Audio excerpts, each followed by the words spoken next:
Hello, नमस्ते everyone and welcome to my channel clarity connection. आज का ये जो वीडियो है ये बहुत ही इंपॉर्टेंट वीडियो है as far as car buying is concern. And अगर आप आने वाले दिनों में कार परचेज करने वाले हो या आपकी फैमिली में कोई कार परचेज करने वाला है तो this video is just for you. तो इस वीडियो को लास्ट तक ज़रूर देखिएगा। The topic of this video is how car companies are fooling the car buyers. वो क्या फॉल्स नरेटिव्स हैं जिसकी वजह से कार कंपनीज एक कार बायर को कम्प्लीटली डिस्ट्रैक्ट कर देती हैं एंड वो एक ऐसी कार ले लेता है जो उसके लिए कम सूटेबल है, उसकी ज़रूरतों के हिसाब से वो कम सूटेबल है एंड उसके बजट से भी वो कार महंगी है एंड आगे चल के कहीं ना कहीं उसको वो कार स्ट्रेस देगी और वो रिग्रेट करेगा, पर उसको सेकंड चांस उस कार को तुरंत बदलने का नहीं अफोर्ड वो कर पाएगा। अब इस वीडियो को आगे तक लास्ट तक देखिएगा। एक टिपिकल जो मिडिल क्लास कार बायर होता है, जैसा कि मैंने आपको अभी एक अपने पुराने वीडियोज़ में भी बताया जो कार बाइंग डिसीजन के ऊपर हैं, कि वो बजट को देखते हुए अपनी कार शॉर्टलिस्ट करता है, ना कि अपनी यूटिलिटी को देखते हुए। ठीक है। दूसरी बात, एक ये जो कार कंपनीज हैं ये बहुत अच्छी तरीके से जानती हैं कि जो मिडिल क्लास कार बायर है वो मिडिल क्लास पर्सन अपनी डेली लाइफ में भी अपनी रोज के कामों को करने के लिए भी कितने अलग अलग टाइप्स के प्रेशर और स्ट्रेस के अंदर वो ऑपरेट करता है, जिसकी वजह से उसका स्ट्रेस लेवल हाई होता है और उसकी सेल्फ एस्टीम एकदम लो होती है। उसकी ईगो कई अलग अलग एंटिटीज़ ने दबा रखी होती है। उसके बॉस में उसके ऑफिस के उसके बॉस ने दबा रखी होती है, उसके बच्चों के स्कूल्स की मैनेजमेंट ने दबा रखी होती है, उसकी स्पाउस ने कहीं ना कहीं दबा रखी होती है, अपने पेरेंट्स से भी वो बहुत स्ट्रेस पाता है जिसकी वजह से उसकी ईगो वहाँ भी दबी रहती है। तो एक ऐसा कार बायर जो सेल्फ एस्टीम जिसकी इतनी लो है एंड और जिसकी ईगो पूरी तरीके से दबी पड़ी है, ठीक है, उसको खुश करने का या उसको अपनी तरफ अट्रैक्ट करने का सबसे बढ़िया तरीका है उसकी ईगो को बूस्ट कर देना। इंस्टेंटली कोई ऐसी चीज़ कर दो जिससे उसको इंस्टेंट एक बूस्ट मिले, उसकी ईगो को उसकी वापस से वो चीज़ एकदम ज़िंदा हो जाए। यही वो इमोशन है जो कार कंपनीज यूज़ करती हैं, या यही वो साइकोलॉजी है जिसको वो एक्सप्लॉइट करती हैं कार बायर को डिस्ट्रैक्ट करने के लिए और उसको एक उसकी ज़रूरत से कहीं ज़्यादा बड़ी, कहीं ज़्यादा महंगी और कहीं ज़्यादा फीचर्स जो उसके एक्चुअली किसी काम के भी नहीं है, ऐसी कार उसको वो दिलवाने में सफल इस वजह से होते हैं। तो क्या है वो चीज़, उसमें उस चीज़ के ऊपर बात करेंगे। उसके अलावा कार खरीदना, जैसे मैंने पहले भी बताया कि एक मिडिल क्लास बायर पहले तो अपनी सोसाइटी और रिलेटिव से इन्फ्लुएंस होकर गलत डिसीजन ले लेता है। दूसरा, वो अपनी खुद की एनालिसिस ही नहीं करता कार खरीदने से पहले और अपनी ज़रूरत से मैच ना करती हुई वो कार खरीद लेता है। एंड थर्ड, इस वीडियो में जो मैं बताऊंगा कि कार कंपनीज ही उसको किस तरीके से उल्लू बनाती हैं और उसको एक ऐसी चीज़ वो खरीद लेता है मिसलीड होके, डिस्ट्रैक्ट होके, और वो क्या क्या है। आजकल आपने ये चीज़ पिछले कुछ समय से ऑब्जर्व की होगी कि पहले एसयूवी टाइप की जो कार्स हैं वो एक पर्टिकुलर हायर प्राइस ब्रैकेट में आया करती थी, ठीक है। पर पिछले कई सालों से एसयूवी कार जैसा स्ट्रक्चर और शेप वाली कार्स बहुत ही छोटे प्राइस ब्रैकेट में भी आ गई हैं, और वो छोटे से छोटे प्राइस ब्रैकेट में भी मतलब 7-8 लाख की रेंज में भी आपको एक एसयूवी शेप जैसी कार मिल जाती है, या एसयूवी की लुक जैसी, उसकी प्रेजेंस जैसी आपको कार मिल जाती है। अब एसयूवी, तो इससे क्या हो रहा है, कार कंपनीज छोटे से छोटे प्राइस ब्रैकेट में भी ऐसी कार बना रही हैं जो अपीयरेंस वाइज ज़्यादा बिग लग रही हैं, ज़्यादा बल्की लग रही हैं, ज़्यादा रोड प्रेजेंस वाली लग रही हैं, एंड उनको बस फीचर्स से लोड कर दिया जा रहा है, भले ही वो फीचर्स उस कार बायर के एक्चुअल नीड के हों या ना हों। अब कार बायर जो एक मिडिल क्लास का है, वो जो जॉब करता है या अपना कोई प्रोफेशन करता है, उसमें वो डेली 12 से 13 घंटे लगा रहता है एंड डेली बेसिस पे उसके पास ज़्यादा स्कोप नहीं है उस कार को फॉर लेजर या फॉर एंटरटेनमेंट या फॉर तफरीबाजी उसको यूज़ करने का, ठीक है। उसको उसकी ज़रूरत के फीचर्स चाहिए और जो फीचर्स जस्ट फॉर फैंसी वाले होते हैं और वो जो थोड़े से कम फंक्शनल होते हैं वो उस ना भी हों तो उसका काम बहुत ही आराम से चल जाता है। पर कार कंपनीज उसकी वो ईगो बूस्ट करने के लिए न जाने उसकी क्या क्या ऐसा चीज़ें उसको दिखा देती हैं जिससे वो एकदम चकाचौंध हो जाता है और वो कार भले ही यूटिलिटी ना हो फिर भी वो ऐसी कार खरीद लेता है। अब इसमें वीडियो में मैं आगे जिन भी कार कंपनीज या कार मॉडल्स का नाम लूँगा तो ये मेरा डिस्क्लेमर है कि मेरा उनसे कोई लिंक नहीं है एंड ये just for the purpose of education है, just for the purpose of creating awareness among the car buyers है और कुछ भी नहीं है। ये कहीं से भी कोई बाय या सेल रिकमेंडेशन किसी भी कार कंपनी के प्रोडक्ट के लिए नहीं है। तो जैसे कि आपने देखा होगा टाटा और महिंद्रा, इन दो कार कंपनीज की कार्स कितने छोटे लेवल से स्टार्ट हो जाती हैं, कितने छोटे प्राइस ब्रैकेट से स्टार्ट हो जाती हैं और अपीयरेंस वाइज वो इतनी बिग वाली अपीयरेंस देती हैं, इतनी हैवी लुक, बुच लुक और मस्कुलर वाली प्रेजेंस देती हैं, जबकि ये सब चीज़ें बस उस कार बायर की ईगो बूस्ट हो जाए इसके लिए होती हैं। अब ये जितनी भी चीज़ें उसमें वो फीचर्स लोड करते हैं, अब आजकल आपने देखा होगा कितनी सारे फीचर्स टच स्क्रीन फॉर्मेट में आ गए हैं, टच सेंसिटिव फॉर्मेट में आ गए हैं, वॉइस असिस्टेंट फीचर होते हैं कि आप बस वॉइस कमांड दो और वो चीज़ कार में हो जाएगी। तो ये सब चीज़ें इंसान को ना एक हाई देती हैं, इंसान को एक बूस्ट देती हैं कि जैसा मैंने बोला वो चीज़ हो गई, क्योंकि वर्ल्ड में और तो कहीं कुछ ऐसा हो नहीं रहा। उसके ऑफिस में वो कुछ भी बोले वैसा तो हो नहीं रहा, उसको बल्कि सुननी पड़ती है। उसके बच्चों के स्कूल वाले जो कहते हैं वो उसको सुनना पड़ता है और कंप्लाई करना पड़ता है, नहीं तो बच्चों के एडमिशन कट हो जाएगा। फिर उसके पेरेंट्स जो उसको बोलते हैं वो उसको करना पड़ता है, जो उसके स्पाउस उसको बोलता है वो उसको करना पड़ता है। तो एक ये वाली फील सही ना कि जो बोला और वो हो गया, इससे उसको बहुत हाई मिलती है, बहुत बूस्ट मिलता है, एक मतलब बहुत अच्छी वाली फील उसको मिलती है। पर ये खोखली होती है, ये सिर्फ एक फेक बूस्ट होता है, कुछ भी सब्सटैंशियल, कुछ भी सस्टेनेबल बेसिस पे इस पे नहीं होता। तो कितने ही फीचर्स टच स्क्रीन वाले आ गए हैं,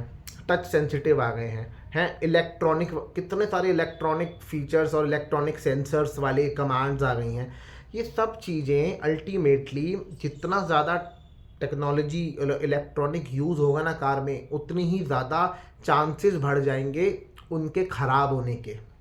उतने ही ज़्यादा चांसेस उनके ख़राब होने के, फिर उतना ही ज़्यादा प्रेशर उनको ठीक कराने का। और ठीक कराने के लिए आपको डेली शेड्यूल में से टाइम निकालना पड़ेगा और वर्कशॉप में जाना पड़ेगा। और car companies in the first place features तो लोड कर देती हैं, पर उनकी जो सर्विस वर्कशॉप में जो उनका स्टाफ है जो गाड़ियों को ठीक कर रहा है, वो ही पूरी तरीके से ट्रेंड नहीं है इन इलेक्ट्रॉनिक फीचर्स को ठीक करने में, या ये जो टेक्नोलॉजी वाले फीचर्स हैं ना इनको ठीक करने में। वो खुद ही हिट एंड ट्रायल बेसिस पे कभी ये नहीं हुआ तो ये कर दिया, वो नहीं हुआ तो उनके पास कोई सेट सॉल्यूशन नहीं है कि ये इस प्रॉब्लम का सॉल्यूशन है और वही करा और वही हो गया। नहीं, आपको आपके शेड्यूल से फिर जितना ज़्यादा आप ऐसी चीज़ें अपनी कार में ले लोगे जो इलेक्ट्रॉनिक वाली हैं, टच सेंसिटिव वाली हैं, वॉइस असिस्टेड वाली हैं, उतने ही प्रोबेबिलिटी, उतने ही चांसेस आप बढ़ा लोगे आगे किसी भी चीज़ के ब्रेकडाउन होने के, किसी भी चीज़ के ख़राब होने के, फेलियर होने के, और फिर आपको उतनी ही बार सर्विस वर्कशॉप जाके उस चीज़ में अपना टाइम इन्वेस्ट करके उन चीज़ों को ठीक कराना पड़ेगा। सो टच सेंसिटिव वाली जो चीज़ है ये सस्टेनेबल नहीं है लॉन्ग टर्म में। साथ ही साथ जब भी ये टच सेंसिटिव वाले कंट्रोल्स होते हैं ना, इनको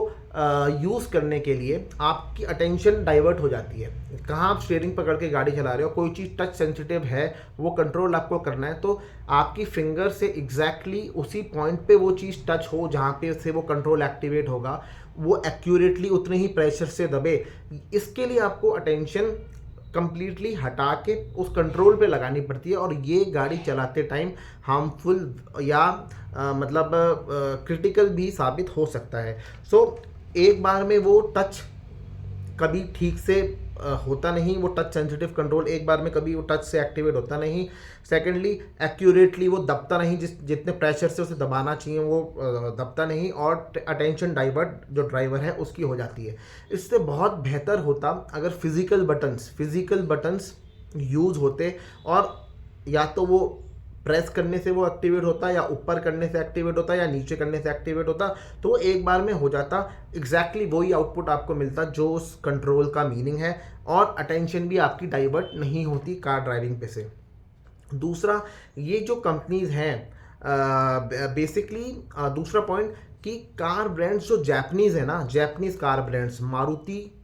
टोयोटा, होंडा, बेसिकली ये जो 3 जापानीज़ ब्रांड हैं, इनका इंडिया में बहुत पुरानी हिस्ट्री रही है, बहुत पुरानी, और इनकी लॉन्ग टर्म रिलायबिलिटी भी बहुत सॉलिड है, बहुत सॉलिड। टोयोटा और मारुति की तो रिलायबिलिटी इतनी सॉलिड है कि इनकी हर 10,000 गाड़ियाँ आप अगर जो पुराने जिन्होंने लिए हैं, तो हर 10,000 कार में से एटलीस्ट 2 लाख किलोमीटर क्रॉस करने वाली जो परसेंटेज होगी ना उन कार्स की, as compare on the basis of, मतलब आउट ऑफ 10,000 कार्स, ऐसी कार्स जो 2 लाख किलोमीटर से ज़्यादा चल चुकी हैं, वो कहीं ज़्यादा होंगी इंडिया में as compare to Tata, Mahindra,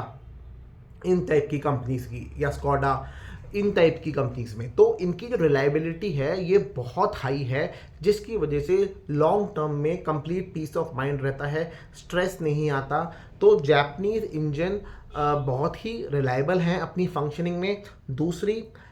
इनकी जो सर्विस बैकअप है, अवेलेबिलिटी ऑफ सर्विस है, first of all service availability इनकी बहुत ज़्यादा है, एंड सर्विस की रिक्वायरमेंट आपको एज़ पर जो इनका शेड्यूल है उसके अलावा आपको सर्विस की रिक्वायरमेंट इसमें पड़ेगी नहीं। तो इतने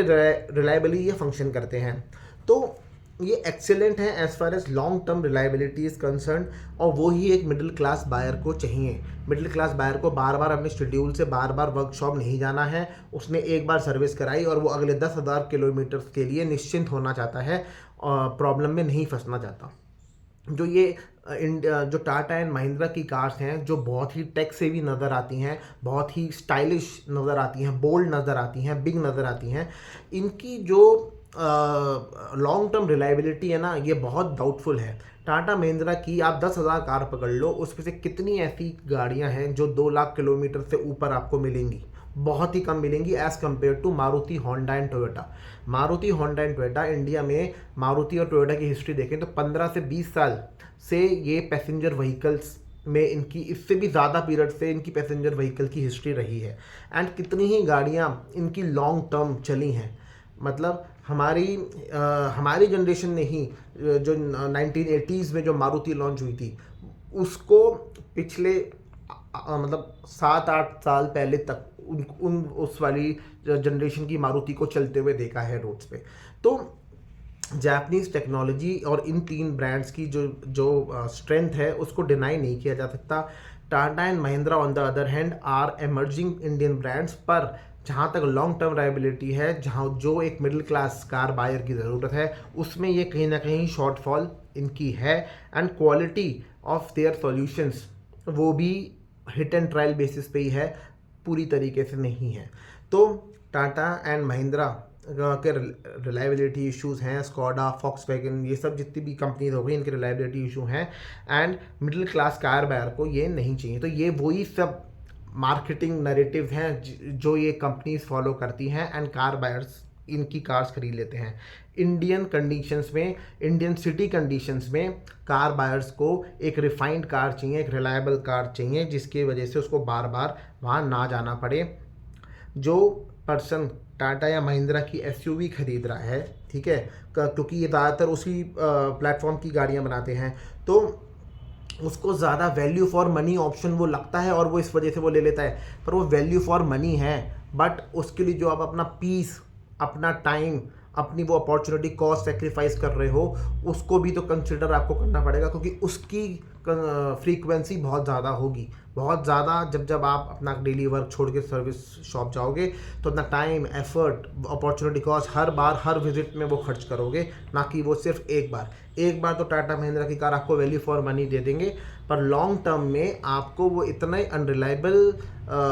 उसकी आफ्टर सेल्स एक्सपीरियंस आपका रहेगा कि आपका सुख चैन आपका ख़त्म हो जाएगा। तो Japanese brands, Japanese auto companies के साथ आप जाओ एंड वो कार खरीदो जो आपकी यूटिलिटी को मैच करे।